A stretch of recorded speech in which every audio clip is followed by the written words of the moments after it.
députés et sénateurs, vous avez un rôle à jouer pour aider à corriger les excès du passé.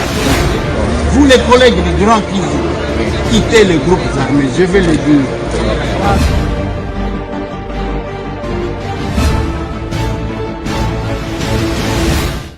Bote lisusu bandeko nanga, bino bandeko oyangai, mardi 21 juin 2022, masolona député, nalingi to solo la mwamuke, toko solo la dossier nini, toko solo la likambu ya relique ya Lumumba, oyo baremetaki lobby avec honneur, na kuna na Belgique, mbenge toko lo babo ezali kopé man ambassade ya RDC. En attendant, et comme à Kinshasa. Masolo. Masolo na député to kobeta masolo ya situation e kangibiso, situation à est du pays. To beta masolo ya o ezali koleka. Wana ezali tous les jours. Masolo. Masolo na député to kolobe la rencontre ya Lingete na Tony Mwaba. Inspecteur général et à finance, en chef, Gilles Alingete, Natoni Mwaba. Gilles Alingete, accueilli na bureau ya Tony Mwaba. Ba photo, banzembo ebimi. Je vais analyser. Masolo. Quartier Moussangu saccagé par les inconnus. Baza banani, bayaki pona nini, vous allez suivre un élément. Masolo. Masolo na député na kolobe la dossier Banque Afriland. Ouais.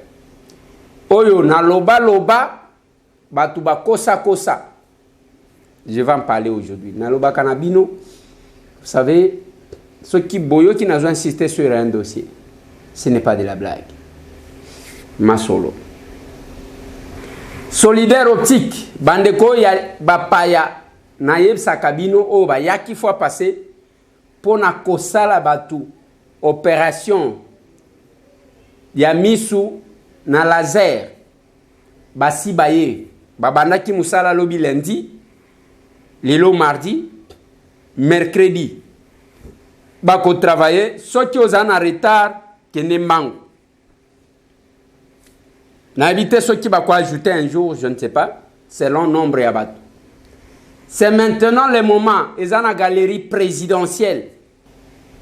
Au côté, aux yeux droite, ceux qui ont un boulevard, au côté, entre les deux galeries, au côté d'entrée one, aux yeux droite, au avancé, moi, comme on a commis, quand on a C1, va commis solidaire optique. C'est le moment. Au lieu de kakaba visa, oye koya tout comme ekozanga koya. Au lieu de kakambongo ya ba séjour, na ba soin ya chers collègues. Solidaire optique eza pembenia. J'ai toujours encouragé na lobaka yango. Quand il y a un Congolais qui est libanda et que mutema na yezo zonga na Congo, alobi oyo na kome mangwe pa na biso. Ce qui otali nombre tozalaka. Nombre ya ba Congolais bazali banda. Parmi l'élément ya force d'un État, ils ont nombre ya batu. Mais ce qui a son nombre, ils ont servir te. Ils ont quand même compliqué. Quand vous prenez batu et belé tozana bango na diaspora, oyo kakatangu balinga kwa attaquer biso. Biso diaspora, tozalaka autant, biso nde topesaka, Western Union, oui, ça bien. Mais ce qui mutu na mutu, azo sala tout pour ramener quelque chose. Oyo amona libanda, oyo sali makate, oyo akobongisa mboka. Bokomona ndenge nini tokosala. Quelle est la difficulté? Okomona ke bandeko, bakenda, misusu, bakipakate, makambo basala kokomi tuna skotina ya poto angweza nini. Ils nous ont appris qu'à s'insulter sans pudeur, kofingana, biloko abuzoba, voilà tout ce qu'ils nous ont ramené. Donc, yakobo sana ke ozakana famille, ozakana bana, batu bazo kende dans tous les sens. Pendant 7 ans, Solidaire Optique, Azana France, n'a pas sabino ba numéro, yake, oko futa même kuna, a va traiter kakamutu. Pour que bako sayote. Parce que le kuta pe le kawa, bakoma koloba na bino, koko azo bela, lokola koko azaka na téléphone te ko yebate. O bazozo ngisema kila, bazozo ngisamai. Oko vérifier neni. Mais Solidaire Optique, pour na makambu ya misoko futa na France, awa ba intervenir kaka. Faut passer na kenda qui ko visiter bango, ko se rassurer sur comment ils font. Nalobi. Monsieur Michel, yayo yangwa. Si tout Congolais ramenait quelque chose, yango pena loba kanabino. Il ne faut pas vous mettre à tout moment ya ko suivre. Tango zolanda buzoba na bana na yo. Bako imiter yo. Bako imiter buzoba wana. Bana bazalaka na capacité à ko imiter moko ko sakanate. Okomona netazo mona nzokanda zotala.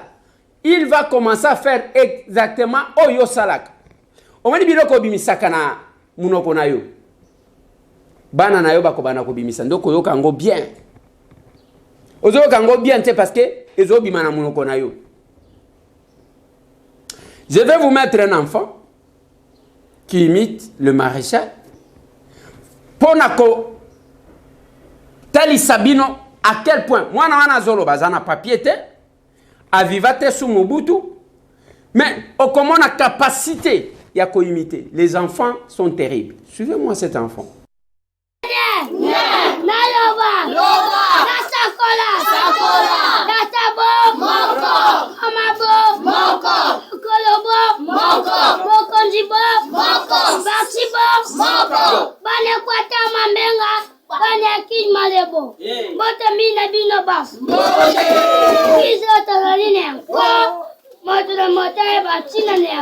Wandunda, mapondu, mama tembe, masimanda, bana bakolia te. Bomba bomba, bomba bomba, yami bale. Toboy pilinga katazai. Na eko kakuna na es, waiba merita, kuna bero feya, bazeti sto batali. Ba, je dis non et non. N-O-N. Boko ekobonga abasegi de salibotema. Tatabo. Ekala malam. Asangi na bina kwe. Bokende na mboka bandibu. Kuna na mahop. Boka matani kona. Kai. Bokunde yango na mabeli yaba. Kokola. La tare medasa. Nango. Botonga na ngai moni ma. Tokola kondo kakavubu. Kondo Lumumba. Kondo Ata Kisekedi. Katana Mlibawana. Akinisanga mingi. Wana bajule bilma. Wana bajule konji. Wana libu. Aibu ate. Atatana. Ogolemani masu. Sona. Oko zampe. Wana gosu. Mokonde kola ngaime. Wamemi. Senata. Mandata pibita konsa. Bosunga ba ofale. Alors bibia bosunga ba ofale. Je dis et je vous remercie.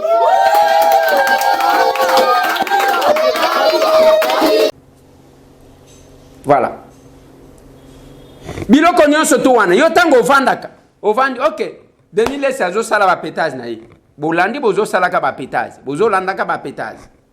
Oh asali yazo sala peut-être pour na koseka so kindenge nini. Mais moi je me suis toujours posé la question de savoir bon, azakana bana to azakana bana te. Mais tango bana na ye bazolanda c'est que leur papa fait maintenant. Qu'est-ce qu'ils se disent? Parce qu'il ne faut pas être si égoïste. Osali bosali ba makamuna bino, bokoma ba sali nanzam, c'est que j'ai dit c'est tout le monde qui veut devenir pasteur na mboka oyo. Quand nenge na kenda na mboka na kuta tout le monde veut devenir chef coutumier. Hein? Na comprena kate makambo. Mais osali okei, o mosali nanzam ainsi de suite. Mais ce que vous sortez aujourd'hui, ça contribue en quoi na éducation ya bana na biso? Voilà là où j'ai toujours responsabilité l'État. C'est l'État qui organise les choses et non le contraire. Ba chaîne tala ndenge ezofungwa. Mutu nyonso aza na chaîne, mutu nyonso aza na chaîne, mutu nyonso tangu bato bazofongola ba chaîne. Est-ce que ezapona a accomplir a tozoloba tolobela Congo? Awa, tolobela Congo. Nous sommes agressés. Tokende comme un seul homme. Je suis fier aujourd'hui parce que j'ai commencé ça. Oui. Nabanda Kiango. Et je l'ai dit, la situation de l'Est est la situation à Félix Antoine était. Et la situation à Moutoumoko Songolo Pakalate. Et la bisognon surtout. Mais quand vous vous mettez aux anatentés, natia la cabine des fois bana. O balandaka, masolona député, ba o balandaka, to komi wap. Les enfants imitent parce que ba boti na bango balandaka yango. Lina, Oui, comment ça va? ça va bien. Parle. Qui présente l'émission Masolona député? Elégia Tamboué. Eliezer Tamboué. Et toi maintenant tu étudies où? Alice Tobuna. La maman l'a dit comment? Qui c'est que dit Aya Asa Biso Bikamo Papa ya Lubaki. Nazomona te. Ezola ibanda awana bakoko na ngai. Ba chinois bes. Bazonyokola biso bana Félix.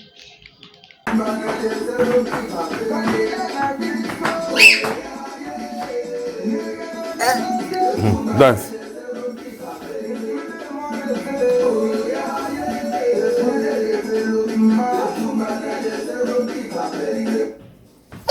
Yango na lobaka na bato.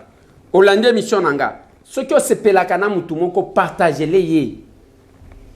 Lobana ekota na YouTube.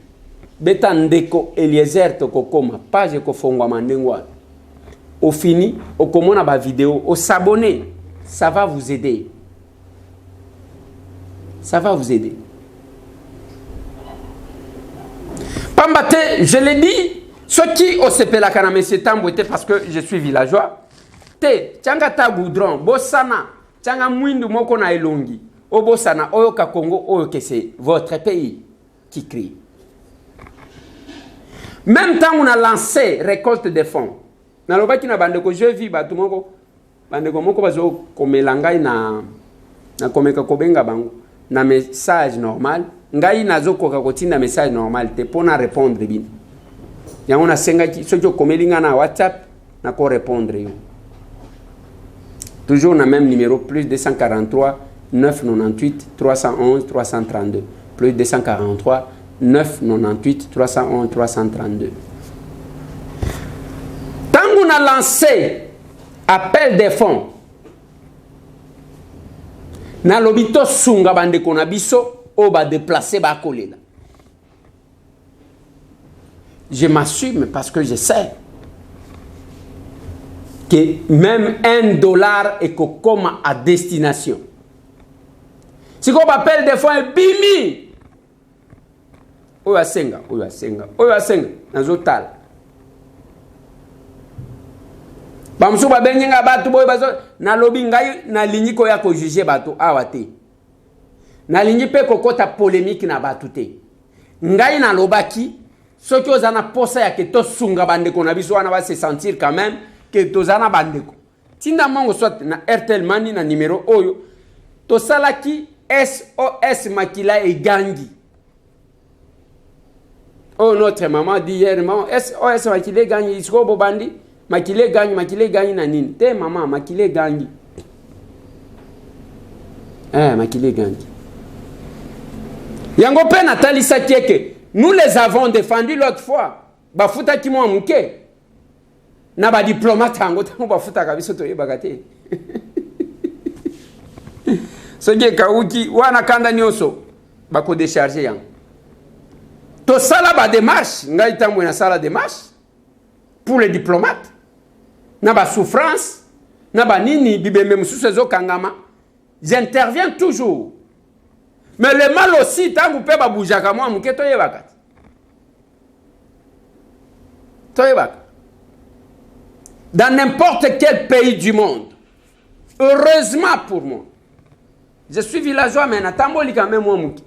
Ce qui est à la caque, ngai pe na voyage à kata moi mukete, na lingana melamaite. Les sociales qu'on paie aux gens, c'est la cotisation de tout le monde. Moutoumoko alobaka na l'État, te wana responsabilité na biso te ainsi de suite. Te ozo sala musala oyo avandi azo tourner ba pouce, allez ozo assistaka, bozo pesaka bango bambongo, c'est ça. Mais les lots makila na bino, vos frères se déplacent, bozo trouver ka ba justificatif. Et vous voulez donner des leçons aux gens? Non, ils ont goûté. On n'impose à personne. Mais nous disons, il y a biso makila oyo. Mon exemple, si j'étais Eli à Nord Kivu,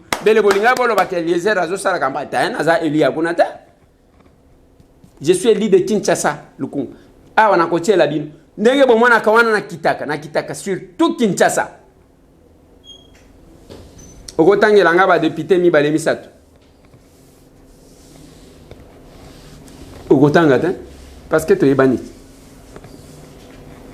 Okokutaka ke bawo ya funa bazana funa.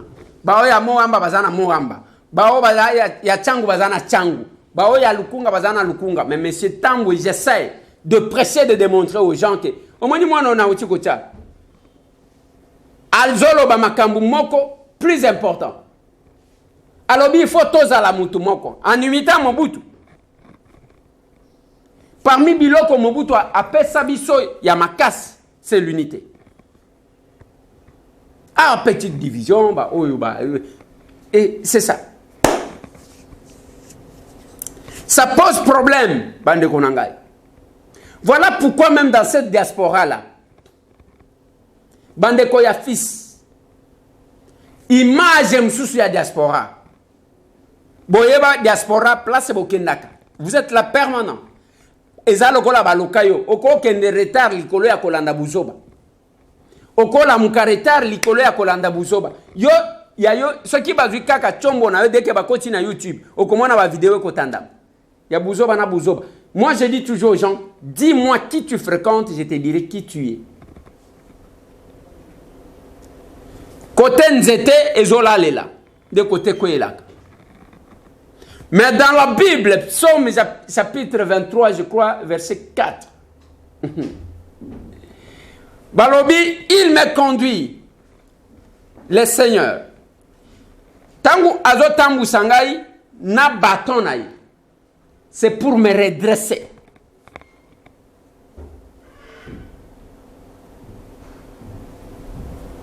Parce que ndenge tokoloba, si je ne vous redresse pas, c'est que to l'inganité. Vous trouvez normal? Yo mutu bateka peut-être lupangu famille na yo sala effort moko akosakana te, même ceux qui se débrouillent yo moko okenda peut-être na ndenge na yo okomi kuna yaya zana poto ceux qui bakoti bakoyoka biloko ezobima na munoko na yo mutu moko ta kokoka ko se présenter lokola ndeko na yo bawanga na yo pa bandeko ata ceux qui otindelaka bango mbongo balflataka yo kaka. Mais la honte de la famille. La famille Lumumba a été honorée.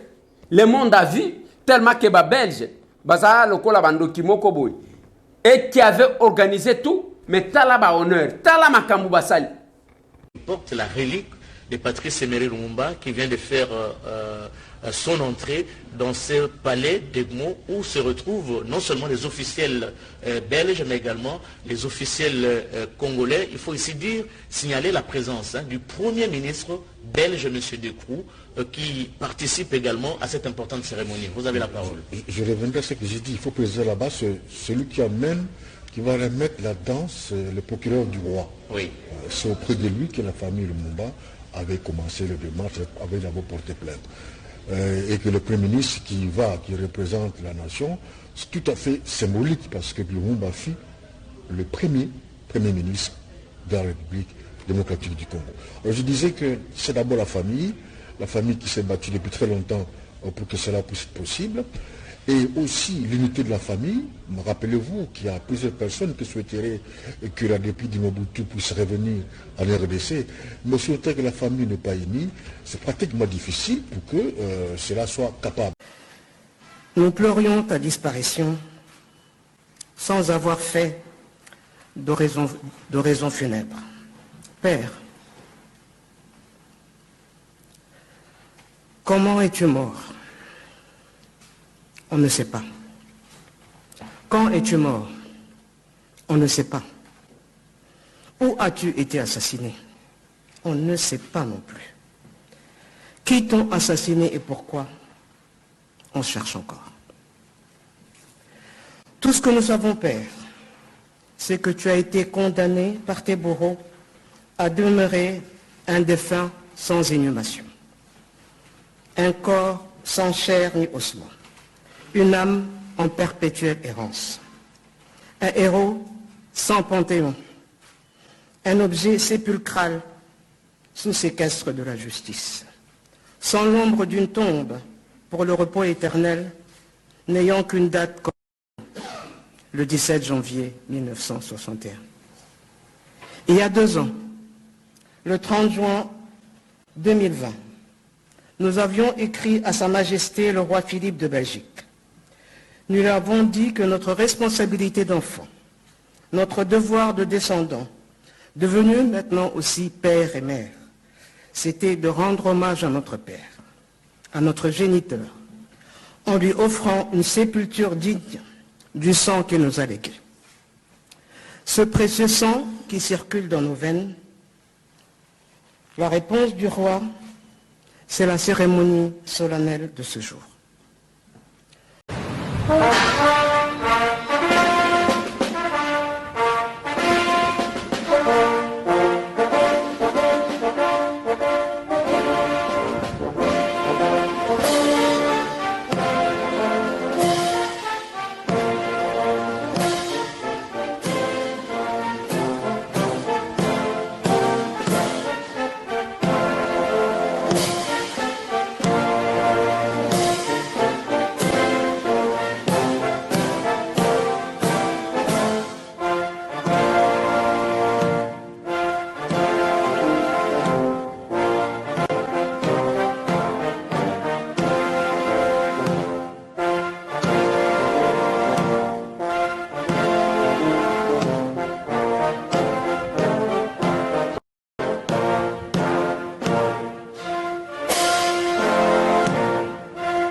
La famille Lumumba se retrouve aujourd'hui.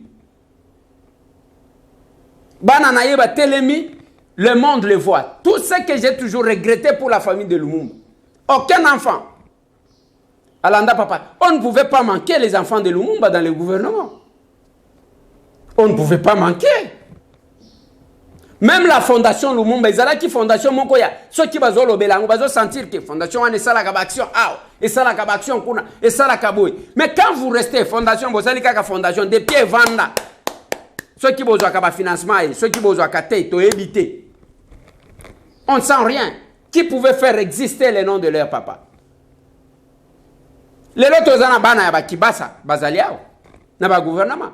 Tozana bana ya baliaou, na ba gouvernement. Tozana na bana ya bana. Mais bana Lumumba bazawapi. Bazawapi. Après, kosala mausolée wana batie, papa tikali. Mais qui a pérennisé, je voulais dire, les combats de son père? Oui, il faut que je vous dise ça. La fondation Lumumba devrait avoir plusieurs actions menées sur terrain. Oui. On fait quand même un effort pour faire quelque chose, ça ne demande pas, je ne sais pas quoi. Il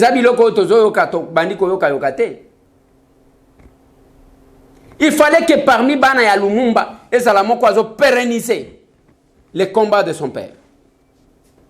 En politique. Oui.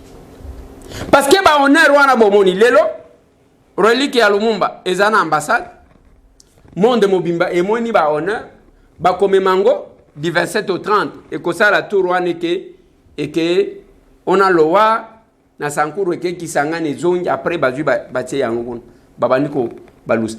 Mais après Bino, que deviendra Lumumba à part les monuments? À part les mausolées.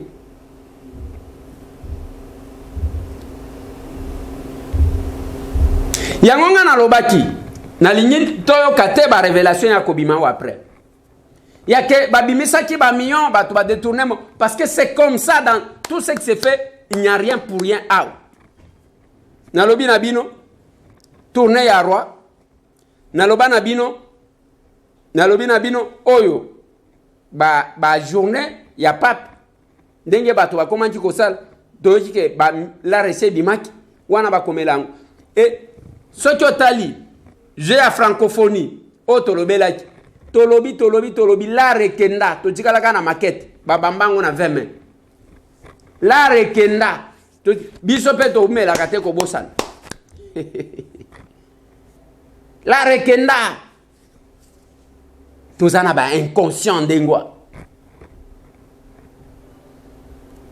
Voilà pourquoi quand je parle à bandeko ya fils, moi je suis bon éviter comment je me sens l'aise quand je vois quelqu'un qui est honnête comme ça, quelqu'un qui fait la fierté. Ngasiko je découvre facilement mon oiseau comme ça. Ce qui n'a pas solo na natali na oyo likro mon kwa kosakanate oyo. J'ai cette capacité là. Okolo banayo olobi moi j'ai fait ceci moi nazota la yo kaka. Après je vais comprendre. Ce n'est pas l'étiquetage du tout.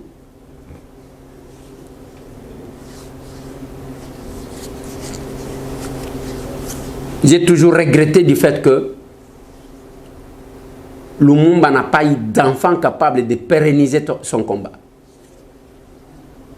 Ndenge tozana ba gouvernement oyo. Na pesi bino exemple. Bana ya kibasa bazakuna. Bana ya balia u bazakuna. Ba ezakaka mwana ya oyo, ainsi de suite. Il fallait faire quelque chose. Nous essayons bande konanga. Il y a qu'on se conscientiser mutuellement. Voilà là où j'ai dit. Lobi nazaki na réunion ya munene na bande ko baotakikana. On parle politique. Nathalie si bangona lobi. Moi j'ai besoin ya ba o bazo se sentir capable de changer les choses. Ba ya to ça la politique ensemble. Les porteurs des mallettes, allez-y. Bolanda mbongo bokozala ndengwana parce que les gens ne se sont jamais posé la question. Ba jeune ndengo zo mona bangwa. Na population congolaise, jeunesse est constituée 80%. Si 80% on a comment à ceux qui na ba institution bazala quand même pas 20%. Bazala kamuke. Pourquoi il n'y a pas de détermination, il n'y a pas d'engagement? Balingaka donc kokuta bango les inconstants aye wana beti matolo nazolo banabino bomoni ACP botala parti oyo gouverneur asali botala bilonji wana la plupart des abatu batambola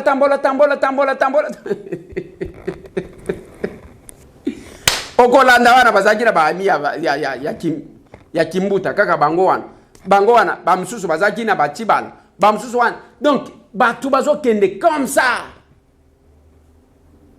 Bolingi jeunesse à se retrouver ndengenini. C'est la même chose que j'ai dit aux femmes ou à ceux qui défendent entre guillemets les femmes. On exploite les noms de la femme mais on n'aide pas à la femme d'évoluer. Je me suis dit voilà les femmes qu'il faut encourager.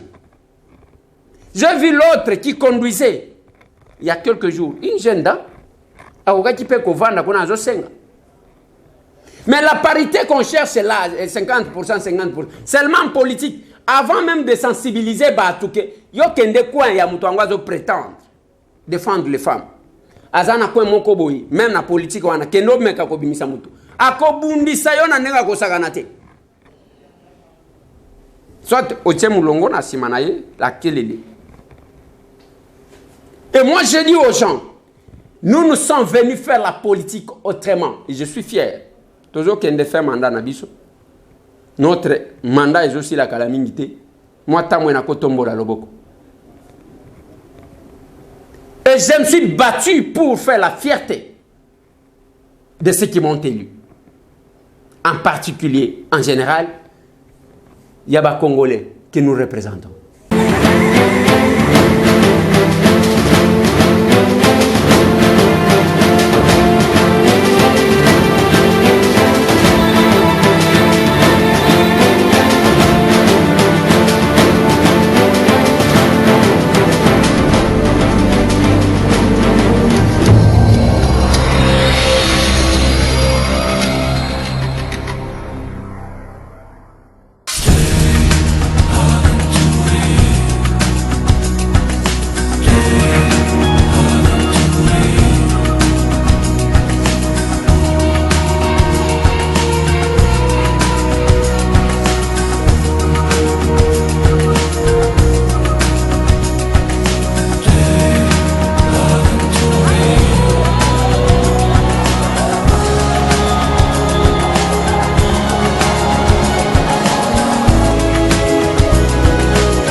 Même les lots, à ça la ligne.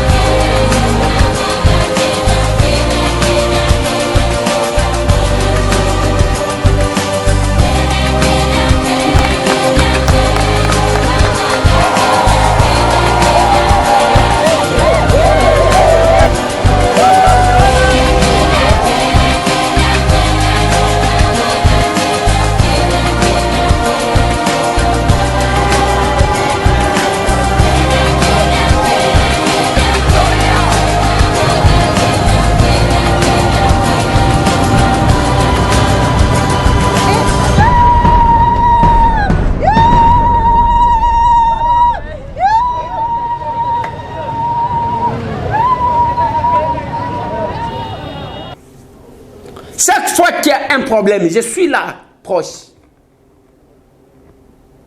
Tous avez de pitié à campagne électorale.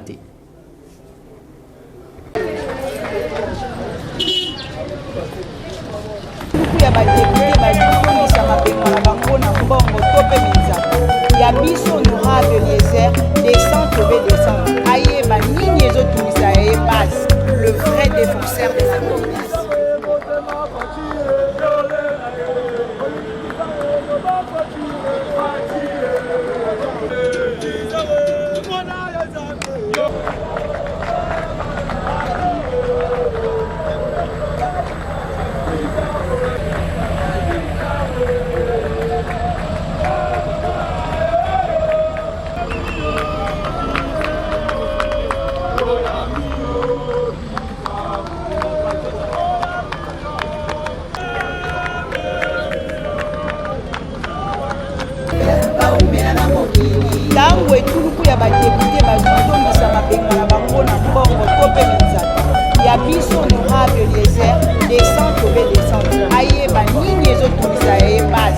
Le vrai défenseur.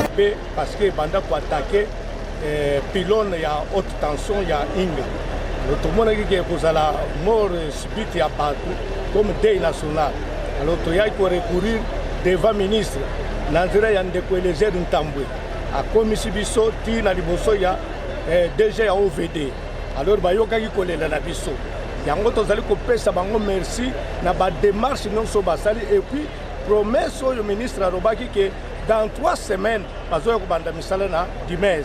oui ekokisami la promesse parce que ye moko d'abord azali mwana lokunga azali mwana mboka de père et de mère ayoki kolela ya baleki na ye batata na ye bakoko na ye bandako ebele ekei en tout cas félicitations na démarche nyonso tosalaki mpe félicitations na kati na bango parce que promesse yango eyabotir na nzela ya elezere mwana kolo lopango akosaki te alobaki akoya na dimeza awa soki amoni misala esalami mpo na ye atikaki biso te nde wana na nzela ministre na nzela ya ndeko elezere toza kopesa bango longonya esili te bakontinue kosunga mboka na biso Congo parce que pasi elekaki mingi na nzela ya érosion oyo.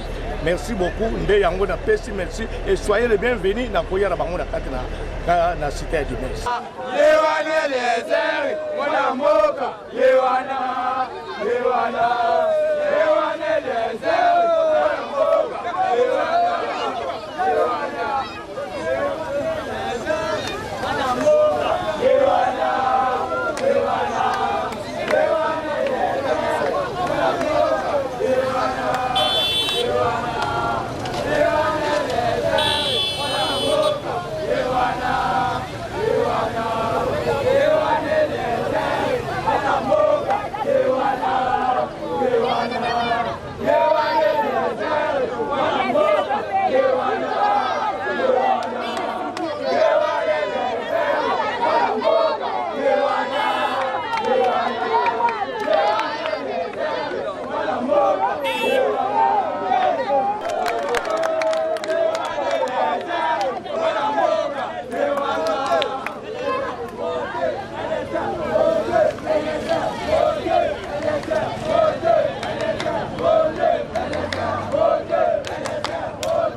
Keba.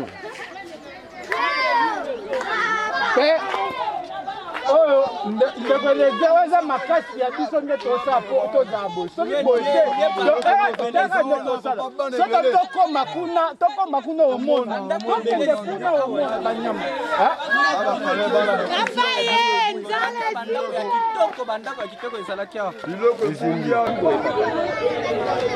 namoni libulu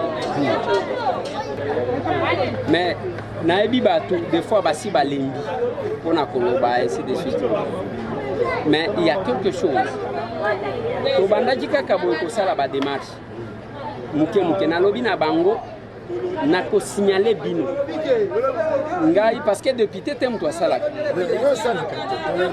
nakobenga ministre ya ITPR nakomema bino natiki nimero nanga pour que nazwi mpe nimero na bango bakomeli ngai ya pour que mokolo nakozwa rendez-vous na ministre il faut bino baresponsable boye toke todiscute na nani mais naza quand même déçu parce que avenue Lovo naya kuna natambola batu balobi ka ndenge bozoloba mokolo yake tokende kokuta na responsable papa moko kaka nde mutu ayaka na jeune garçon moko epesaka propreté et na makambo na bango bazwango sérieux te. Alors maintenant oyo ya bino manenga awa na ya plusieurs fois tangu bana bakufaka na kitaka na yaka kuna na yako bimisa bana moko bazalaka na hôpital awa tout ça mais maintenant likambu ya libulu ngai na kobenga bino nazo planifier rendez-vous na ministre comme ça tokei na ba responsable to discuter na ministre akotinda équipe awa musale kosale kaka boye tozoloba du mes bazo sala musala ezabe forte sala kindele bazo kunda libulu ya koleka oyo ezabe forte sala mama koko ezaki na libulu koleka oyo abina kutozomona na yakote basi babandi kosala masikita batie makadami donc ezana ba effort moko boye tozosala Alors, et là, on a il faut tout le quand même langage parce que biso tous les représentants. Ceux qui va lobby na bino boya, on doit faire sa raison que ça dépend, il y a degré à priorité donc ngai na kei pour nous avoir rendez-vous après on a kobenga na numéro ba pesi ngai no abe to apena nzala tika biso mai komela ochangwa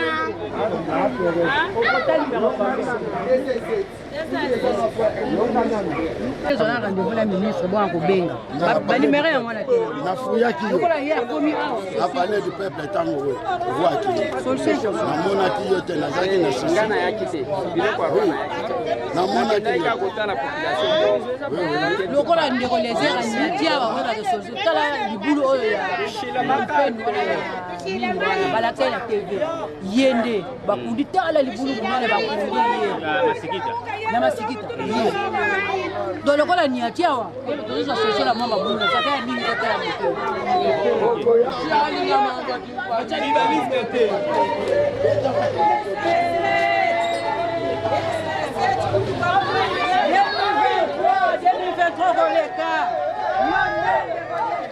tous les politiciens, il y a campagne électorale. On a comme papa bonheur, maman bonheur, ainsi de suite. L'icro. Et je dis aux gens, vous avez besoin de faire la bonne politique, contactez-nous. Il y a qu'un cabine 102 croisement Kassavou. Au Koutaba commis ACER, Action commune pour la République. C'est non loin à Kassavou, après la station deuxième parcelle. Je l'ai dit dans la délégation à Bandeko Baoutaki Congo central. J'ai dit la difficulté c'est que bisolinge to trasaka. Faut la makasi pour que to zala nayo.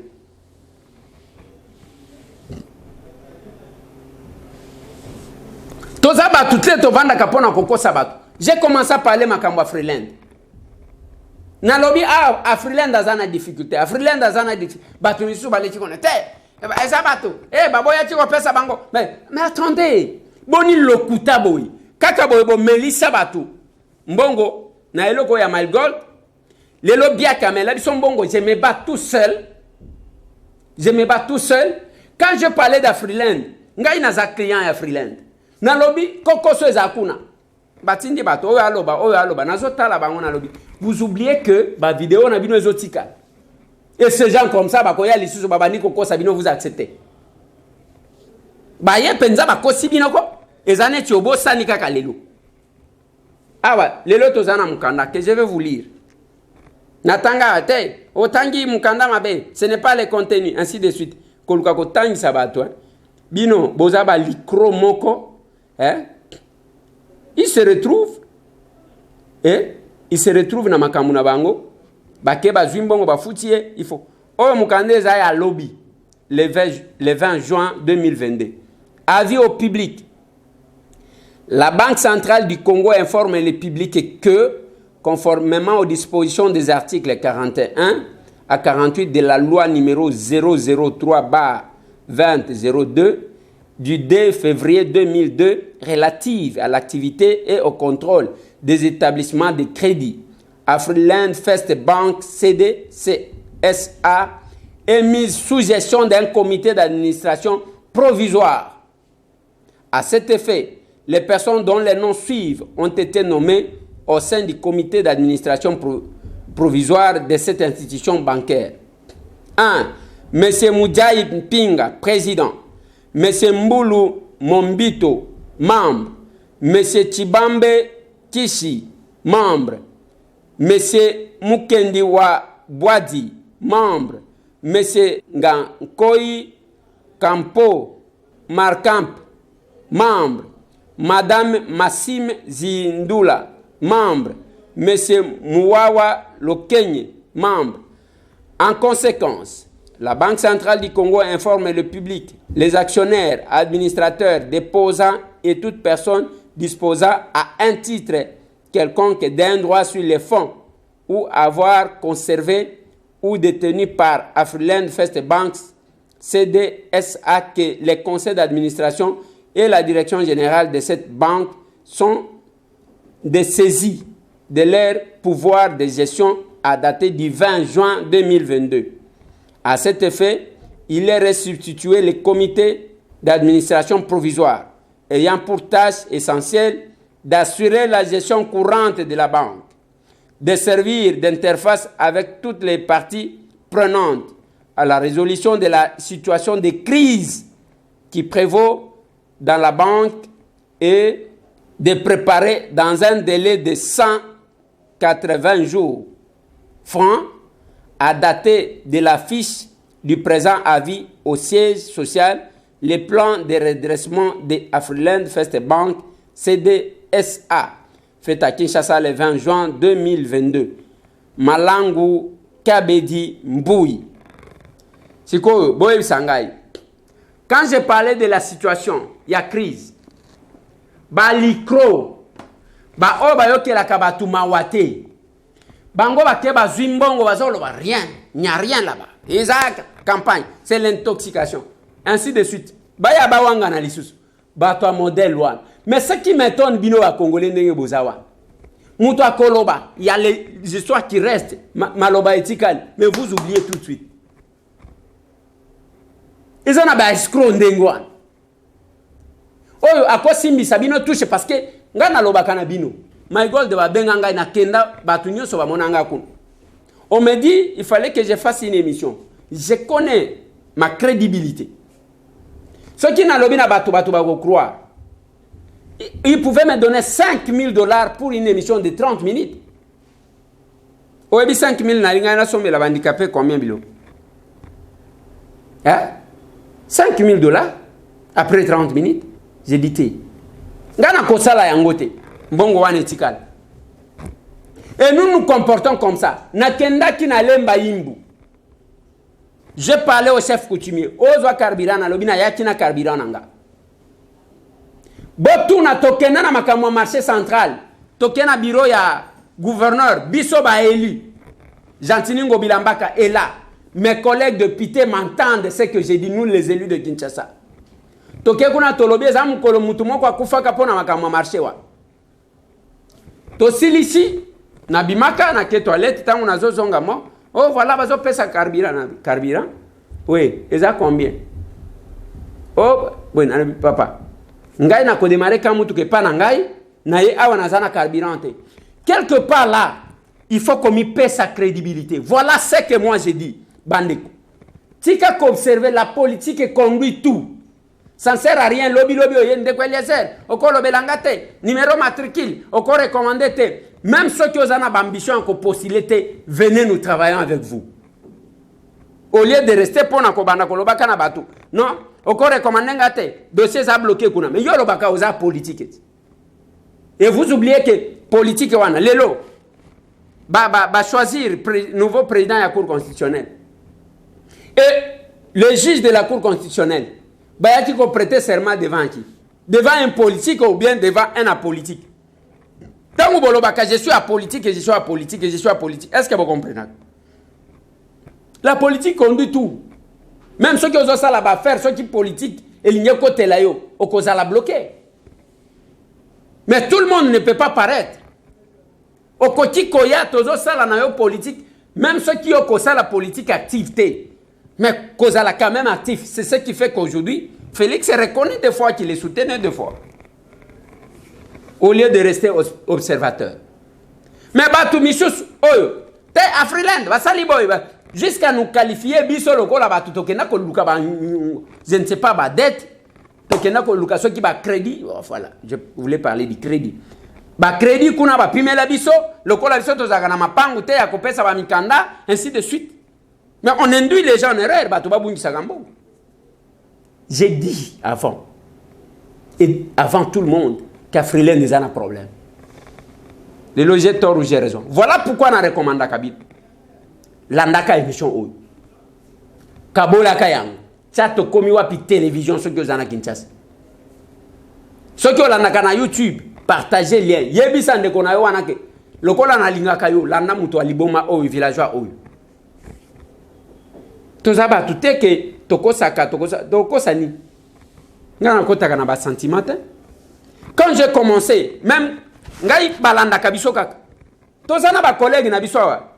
toute crédibilité silibango ba député awa ana parlement awa ye même $100 à mutwele karamaboko na été assez allié député uza mutu ndenge nini e ba collègue nyonso ba komi ko yeba ndengo anake oyo azake escroc mais ce qui a zola qui sabino ko kanisa c'est pas possible. C'est pas possible. Et cette cohésion dans la population, chaque fois qu'il y a un problème, on nous appelle. Quartier Moussango, on ne sait pas qu'est-ce qui s'est passé. Kinshasa, silence radio. Mais je vous mets ces images. Mbosso. Yo, ozali moto, ozali kote lemela, makambo ya ba investisseur oyo, o baza ko salango na makambo mboka. Dala yango esi komea na monga fula na quartier Moussango. Alors, vers 14h, tomoni groupe ya unité moko to bien connu ba yeko sakajawa de 14h jusqu'à 17h mo. Nde ba sakajawa ozomona nga itaki na za personne vivant avec handicap. Eliezer ekutu moto asunga kanga nde bomona ba vélo oyo na za na ngo efandi libanda na ba biloko yonso nde Eliezer moto ya za ko bundela biso. Yo mama ministre, et simbo Irene simbo oeza musala na yo tala musala yango barebe basi bakita wana monga fula déjà baza ko sakaje biso na mundele oyo na population surtout basi bakimi alors tala lolenga na tikali nazo senga bino gouvernement que non bo ndela biso sécurité à l'immédiat parce que le quoi tolali libanda awa tozana insécurité que non sans masasa ebeta ki makasi mais mutazui masasa zate mais ba yibi biso ka ba biloko na nde basakaje biloko yango nde baya bayena batona bango o basoda beaucoup de sortes des unités avec bien armés balobi ba récupérer monga fula pona nini pour que ba kwesa gouvernement ya excellence chef de l'état Félix Tshisekedi. Alors nzambe ya bolingwa lingi yemoko nde moto akufia wateme ba saboter kaka biso ba sabotage baleki tozo senga sécurité awa toza wapi toza na Moussango toza na quartier Moussango na commune na monga fula OK référence entre maman Koko. OK.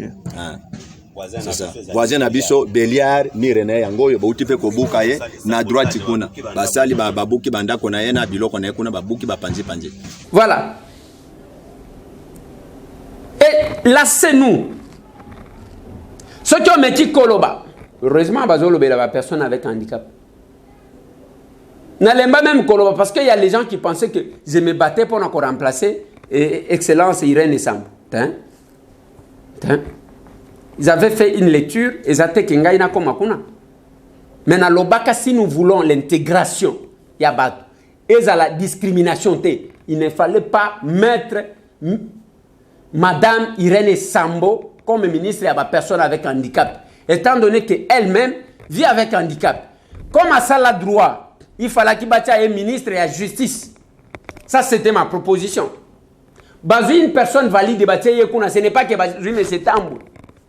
Parce que, au makambo ya kochaka ba personne avec handicap, côté ya ba personne, ezakolo ba ke bozu ya bino borbo ke nguna botiki élection makele. Et la conséquence est là. Mais ceux qui m'ont à lobby, Eliezer alingaka ko remplacer Batunyos. Yana habité.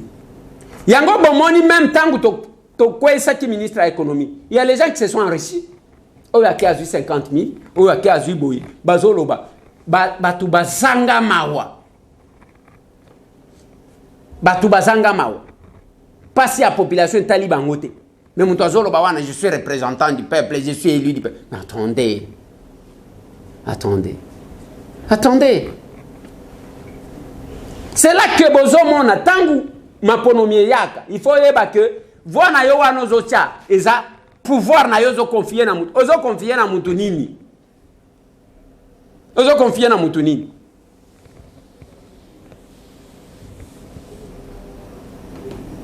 Bande kwa quartier Moussango, je vais mener des démarches. Denye na salaka comme d'habitude. Je suis sûr que nous allons trouver une solution. Na Makambwango. Parce que on doit comprendre qu'est-ce qui s'est passé en réalité. Cool. Mais j'insiste dans Makambouya Est. Bande Konangai, c'est notre pays. Nous devons taire nos différends. Mais il faut que l'incitation, la haine, ils ne travaillent pas pour les pays. Ils sont utilisés, ceux qui ont vérifié qu'on et cause à la peut-être bazo financer banque pour ternir l'image de ces pays. Et ce n'est pas normal. Biso toko sala ba marche na biso. S'il faut sanctionner. Oui, on a vu na Nairobi. Tout le monde quand même une différence. Il y a chef de l'État vis-à-vis à Kagame. Ba lobby bon, nenge toyoki ke ba signer ba accord mais Rwanda kokota na katiti. Bande konanga nous pouvons les minoriser. Et là, on est ici la gâté. Moutouana salabiso tellement mabe que il faut soukaper mabe. Bao bazana ye, basanza ye, à se sentir isolé. Même temps où bazo yambana wana, est-ce que au moins qui nana yambaki yo mutu moko ko créer ka ba problème tous les jours. Mais beaucoup yande na mutambute ya ba oyo balingi babi misake bakotala mutu oyo elongi oyo ezaya rwandais oyo elongi oyo beaucoup ya na mutambu wana te. C'est les jeux de l'ennemi. Ndenge babi misaki communiquer ya lokuta o babi misaki ya les F de l'air que tozo bunda au côté à FRDC. Nde yango bazo sala. C'est une manipulation tout simplement. Nazo suki sawana pona lilo solidaire optique. Nenga yendenge nazolo bela bango boy parce que je vois balaka kite bato bakoya libanda ndenge tozolo baboy bazo opérer bo profiter temps. Pas seulement que bazo opérer mais bazo former pe bato. Tala matériel. Okoluka ba visa na ba séjour ya Kamuni. Pourquoi aller chercher plus loin ce qui est juste à côté de vous? Tinda mbongo to tindela bande kona biso bazana est. Ce qui est coquille, ce qui est bilinga moko na koti. Ce qui est mouké na koti na kaka.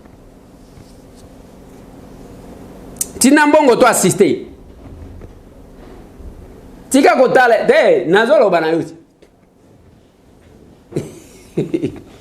Okapagate.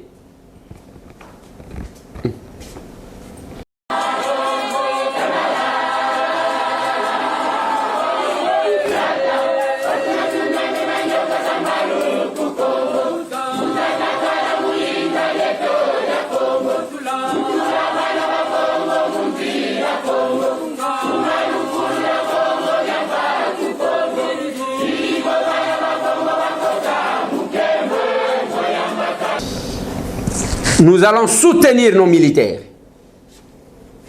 Nous allons soutenir nos vaillants soldats. Et je n'ai jamais vu unité oyo. Yangwezo banisaba tokolonga. Merci.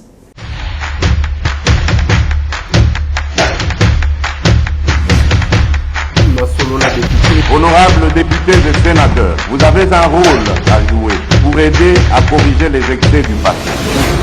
Vous les collègues du Grand Kivu, quittez les groupes armés, je vais le dire.